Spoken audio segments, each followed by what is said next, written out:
Assembly నుంచి మేడిగడ్డ ప్రాజెక్టును పరిశీలించేందుకు బయలుదేరిన ముఖ్యమంత్రి రేవంత్ రెడ్డి మంత్రులు ఎమ్మెల్యేలు ఎమ్మెల్సీలు మధ్యాహ్నం 3:30 మేడిగడ్డ బ్యారేజీకి చేరుకున్నారు. అసెంబ్లీ నుంచి 4 బస్సుల్లో వీరు పయనమైన విషయం తెలిసిందే. కాగా సాయంత్రం 5 గంటలకు వీరు తిరిగి హైదరాబాద్కు బయలుదేరతారు. ఇక ఇదే విషయంపై మేడిగడ్డ ప్రాజెక్టు నుంచి ప్రస్తుత పరిస్థితిని మా 1TV న్యూస్ ప్రత్యేక ప్రతినిధి దేవా మరింత సమాచారం అందిస్తారు.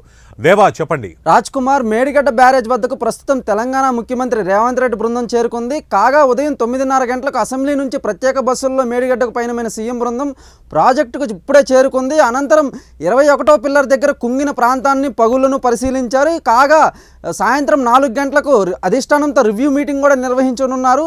ఈ నేపథ్యంలో సాయంత్రం తిరిగి మేడిగడ్డ నుంచి హైదరాబాద్కు తిరుగు ప్రయాణం కూడా రేవంత్ రెడ్డితో సహా మంత్రుల బృందం కానున్నారు. ఇక ఈ నేపథ్యంలో రాత్రి 9:30 గంటలకు హైదరాబాద్కి ఎమ్మెల్యేలతో సహా సీఎం రేవంత్ చేరుకోనున్నట్లు ప్రస్తుత సమాచారం. మరోవైపు రేవంత్ రెడ్డి ఎక్స్ వేదికగా కూడా ట్వీట్ చేశారు. తెలంగాణ ప్రజల కష్టాజీతంతో కట్టిన కాళేశ్వరం ప్రాజెక్టు కేసీఆర్ ధనదాహానికి బలైందని కూడా రేవంత్ రెడ్డి మరోపక్క విమర్శించారు. ఇక ఈ ప్రాజెక్టు కోసం 97,000 కోట్లు వ్యయం చేసే కనీసం 97,000 ఎకరాలకు కూడా నీరు ఇవ్వలేదని అధికారిక లెక్కలు చెబుతున్నారు. ఇక మరోవైపు ప్రాజెక్టు డిజైన్ నుండి నిర్మాణం వరకు అన్నీ తానే కట్టానని చెప్పిన కేసీఆర్ మేడిగడ్డ కూలిపోయి నెలలు గడుస్తున్నప్పటికీ నోరు విప్పడం లేదని కూడా రేవంత్ రెడ్డి మండిపడ్డారు. మేడిగడ్డ మరమ్మతులకు పనికిరాదని, పూర్తిగా పునర్నిర్మాణం చేయాల్సిందేనని నేషనల్ డ్యామ్ సేఫ్టీ అథారిటీ అభిప్రాయపడిందని పేర్కొన్నారు. ఇక ఈ నేపథ్యంలో తెలంగాణ సమాజానికి వాస్తవాలు తెలిపే ప్రయత్నమే ఈ ప్రజాప్రతినిధుల మేడిగడ్డ పర్యటన అని కూడా రేవంత్ రెడ్డి పేర్కొన్నారు. ఇక ప్రస్తుతం మేడిగడ్డ ప్రాజెక్టును సీఎం రేవంత్ మంత్రులతో సహా పరిశీలిస్తున్నారు.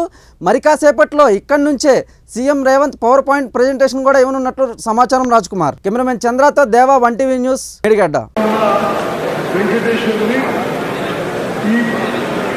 ఈ ప్రమాదానికి వారే కార్యక్రమంగా గుర్తించి విజిలెన్స్ రిపోర్ట్ ఆధారంగా వారిని సర్వీస్ నుంచి టర్మినేట్ చేయడం జరిగింది. ఆ తర్వాత ఇప్పుడు డీజీ విజిలెన్స్ రాజీవ్ రంజన్ గారు, సీనియర్ IPS ఆఫీసర్ వారు కూడా దీని మీద గత 4 రోజుల నుంచి ఎంక్వైరీ చేశారు.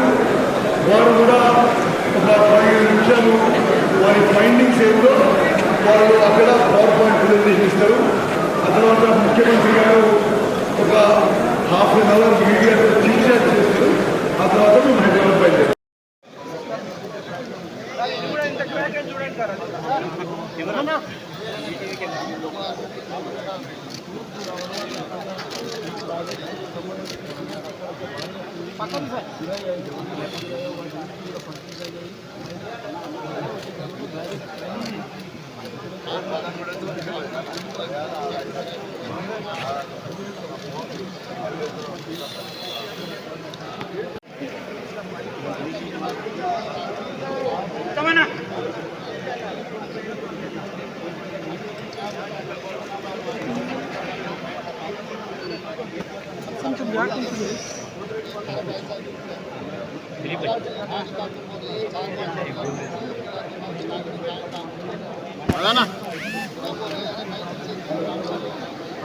సీనన్నా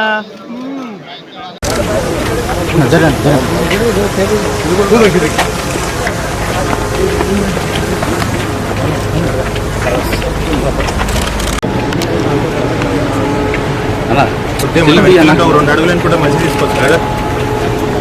కొంచెం వెనకలు తీసుకున్నాను అందరు 1 కొద్ది వెనకలు కూడా.